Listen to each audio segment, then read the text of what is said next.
윤석열과 박정희의 어릴 적 다닌 교회 활용법. 이승호 에디터. 타임머신을 타고 50년 전으로 되돌아간 느낌입니다. 윤석열 대통령이 지난해 12월 25일 성탄 예배 때 49년 만에 서울 성북구에 있는 영암교회를 찾아 교인들 앞에서 한 인사말이다. 윤 대통령은 초등학교 때 이 교회를 다녔다.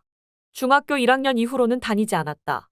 49년 만에 교회에 나타난 윤 대통령은 예배 뒤에 다시 발길을 끊었다. 그런가 보다 했는데 윤 대통령은 지난 29일 이태원 참사 1주기를 맞아 영암교회에 또다시 나타났다. 뒷말이 무성했다. 무엇보다도 교회 측이 윤 대통령의 방문을 거절했는데도 대통령실이 밀어붙였다는 것이다. 교인들은 성탄절 때 찾아와 교회를 이용하더니 또다시 똑같은 짓을 하느냐는 불쾌감을 토로했다고 한다. 윤석열 대통령의 어릴 적 다닌 교회 활용법을 보니 박정희 시대의 한 장면이 떠오른다. 박정희도 권력을 잡은 직후 어릴 적 다닌 교회 활용법을 대중 앞에 선보인 적이 있다. 나도 어렸을 때 주일 학교를 다녔는데 요즘은 잘 다니지 않습니다. 박정희가 5.16 쿠데타 직후인 1961년 서울 이화여대에서 열린 전국 기독교 지도자 대회를 찾아내놓은 인사말이다. 그날의 인사말은 자신이 교회와 인연이 있음을 내세우기 위한 치레였을 것이다. 그러니 앞으로 서로 잘 지내보자는 제스처였을 것이다. 박정희는 실제 어렸을 때 경북 구미의 상모교회를 다닌 적이 있다. 그러나 대통령이 된 박정희는 친기독교가 아니었다. 박정희는 특히 1972년 10월 유신을 선포한 뒤 개신교와 가톨릭이 자신과 정권을 향해 비판의 목소리를 높여가자 그들을 눈엣가시로 여겼다. 박정희는 기독교계와 갈등을 빚은 반면 불교계와 친하게 지냈다. 석굴암과 불국사 도안이 들어간 국내 최초의 1만원짜리 지폐가 나온 것은 10월 유신 이듬해인 1973년이었다. 석가탄신일이 국가공휴일로 지정된 데는 10월 유신 3년 뒤인 1975년이었다. 요즘도 툭하면 이슈가 되고 있는 국도립공원 내 사찰 문화재 관람료 징수도 박정희 때 시작됐다. 오는 정이 있으면 가는 정도 있는 법이다.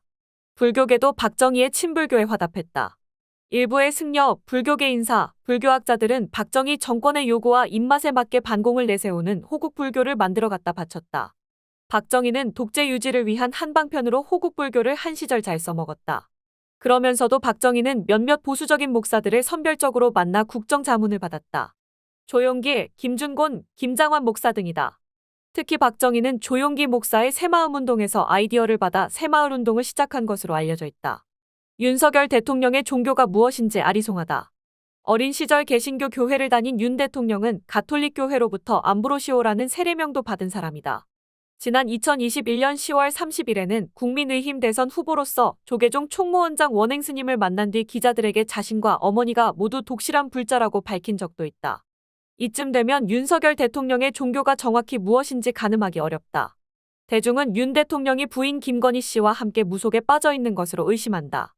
지난 2021년 10월 5일 윤석열 후보는 유승민 후보와 TV 토론회에서 격돌했다. 유 후보가 윤석열과 천공의 관계를 따져 물은 것이다. 윤 후보는 토론회가 끝나고 그런 사람이 아니다. 정법 유튜브를 보라.